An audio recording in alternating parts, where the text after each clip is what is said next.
Today, that's right, not only Saturn, but also Neptune has rings. The James Webb Space Telescope (JWST) has returned spectacular new imagery of Neptune. Even though we know some things will happen at some point, we still refuse to accept when they happen. Tennis legends retiring. And very soon, your car may refuse to start if you are drunk or have medical problems.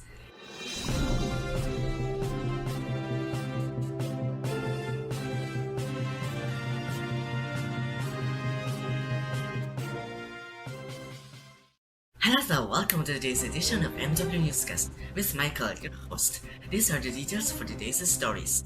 First, spectacular Neptune's elusive rings captured by James Webb Space Telescope.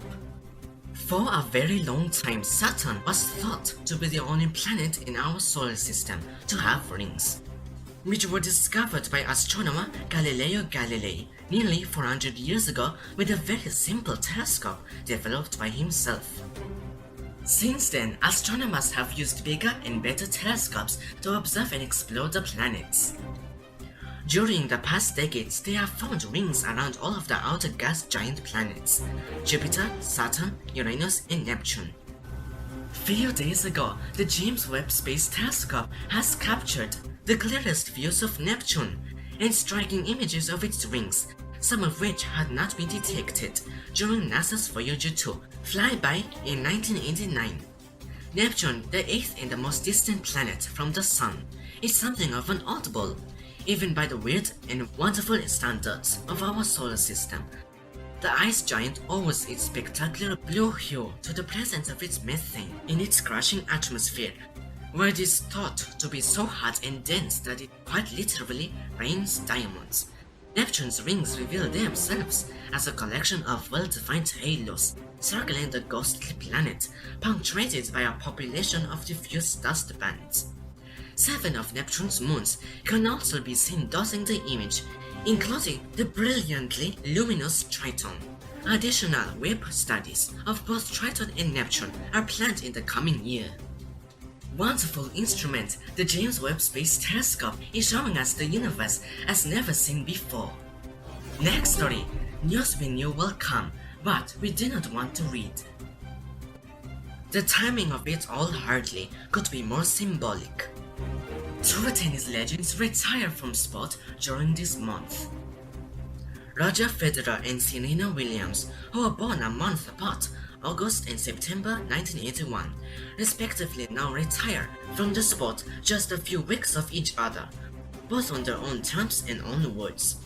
Serena Williams, one of the greatest athletes of all time, and the 23-time Grand Slam singles champion, ended her career earlier this month at the US Open, and one of the greatest and most decorated players in the history of tennis.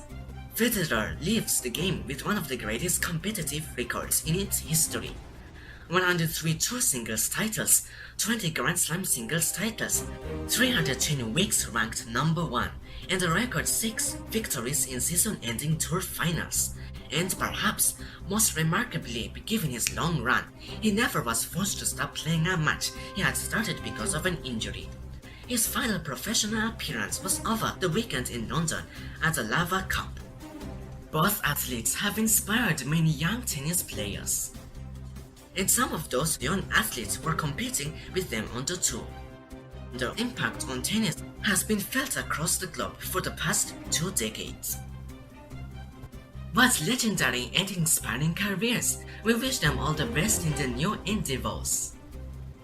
Last story for today, a very interesting technology. New cars sold in the US might soon include a built-in blood alcohol monitoring system. Gone are those days when the traffic police will stop or chase you to issue a bill due to traffic violations. Now, most traffic bills are issued using cameras and artificial intelligence. Among those violations are the ones from DUI, driving under the influence, which in many cases end up in serious and fatal accidents. Only in the United States, nearly 43,000 people were killed last year, the greatest in 16 years. In 2020, the most recent figures available, 11,654 people died in alcohol-related crashes. According to the National Highway Traffic Safety Administration (NHTSA), that is about 30% of traffic fatalities. Now, the National Transportation Safety Board (NTSB) is recommending that all new vehicles in the US be equipped with blood alcohol monitoring system that can stop an intoxicated person from driving. The system would automatically test a driver's breath for alcohol or test for blood alcohol in a person's finger. The recommendation also calls for systems to monitor a driver's behavior, making sure they are alert. Many cars now have cameras pointed at the driver, which have the potential to limit impaired driving. Excellent initiative! In the near future, if you are drunk, have medical problems or drowsiness, your vehicle will refuse to move at all. We hope this new technology is implemented very soon, not only in the United States, but all around the world. And that's all for today's edition. Hit the like button and subscribe to my channel to always be on top of interesting events happening around the globe. Thanks for watching MW Newscast. I am Michael. Have a wonderful day.